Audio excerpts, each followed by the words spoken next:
একটি আকর্ষণীয় ফিচার আনছে হোয়াটসঅ্যাপ। চলুন জেনে নিই এই বিষয়ে বিস্তারিত।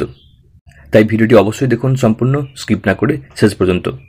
আর রইল অনুরোধ, এই ধরনের আরও তথ্য পাওয়ার জন্য আগামীতে অবশ্যই চ্যানেলটি সাবস্ক্রাইব না করা থাকলে আপনাদের এই ছোট্ট আপডেট এভরিডে ইউটিউব চ্যানেলটি সাবস্ক্রাইব করে রাখুন। সাথে নোটিফিকেশন বেল আইকন অন করে রাখতে ভুলবেন না। ভিডিও লাইক দিন এবং তথ্যটি অন্যদেরকে জানার জন্য অবশ্যই ভিডিওটি আপনার ফেসবুক এবং হোয়াটসঅ্যাপ গ্রুপে শেয়ার করুন। 8 থেকে 80 বর্তমানে সকলেই সোশ্যাল মিডিয়ায় সরগড়। নিখাদ আড্ডায় শুধু নয়, বর্তমানে চাকরি ক্ষেত্রেও ব্যবহার করা হয় বিভিন্ন মেসেজিং অ্যাপ। তার মধ্যে অন্যতম হোয়াটসঅ্যাপ। এই অ্যাপটিকে ব্যবহারকারীদের কাছে গ্রহণযোগ্য করতে নিয়মিত বিভিন্ন ফিচার নিয়ে পরীক্ষা নিরীক্ষা চালায় সংস্থা, যার ফলে দিন দিন জনপ্রিয়তা বাড়ছে অ্যাপটির। এবার ডকুমেন্ট বা ছবি ভিডিও পাঠানোর ক্ষেত্রে বড়সড় আপডেট নিয়ে আসতে চলেছে হোয়াটসঅ্যাপ। ভাবছেন তো ব্যাপারটা ঠিক কি এই ফিচার? হ্যাঁ, এতদিন ডকুমেন্ট পাঠানোর সময় প্রেরক দেখতে পেতেন না যে ঠিক কী পাঠাচ্ছেন, ফলে অনেক ক্ষেত্রেই ভুল ফাইল বেছে নেওয়ার সম্ভাবনা থেকে যেত।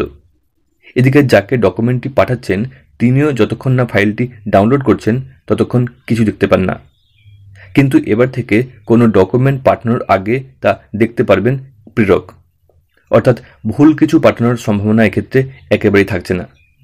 এদিকে আপনি যাকে ডকুমেন্টটি পাঠাচ্ছেন তিনিও ডাউনলোড করার আগেই দেখতে পাবেন যে তাতে কি পাঠানো হয়েছে, অর্থাৎ গুরুত্ব বুঝে সময় নিয়ে প্রাপক বিষয়টি দেখতে পারবেন। দীর্ঘদিন ধরেই হোয়াটসঅ্যাপে ছবি ও ভিডিও ডকুমেন্টস করে পাঠানো যায়, সেক্ষেত্রে কোয়ালিটি নষ্ট হওয়ার সম্ভাবনা কম থাকে। নতুন এই ফিচারে ভিডিও বা ছবি ডাউনলোড না করেই প্রিভিউ দেখতে পারবেন ব্যবহারকারীরা, ফলে গোটা বিষয়টা আরও সহজ হয়ে যাবে তা বলাই বাহুল্য।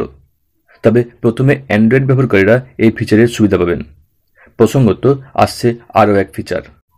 ধরুন দীর্ঘদিন ধরে কন্ট্যাক্ট লিস্টে থাকা কারোর সঙ্গে কথা বলছেন না, এক্ষেত্রে হোয়াটসঅ্যাপ আপনাকে সেটা মনে করিয়ে দেবে। মূলত যোগাযোগ বাড়ানোর উদ্দেশ্যেই এই সিদ্ধান্ত বলে সংস্থা সূত্রে খবর। তো দর্শক বন্ধু, হোয়াটসঅ্যাপের ডকুমেন্ট সংক্রান্ত যদি আপনার কোনো কিছু প্রশ্ন থাকে বা জানার থাকে অবশ্যই তা নিচের কমেন্ট বক্সে লিখে জানাতে ভুলবেন না।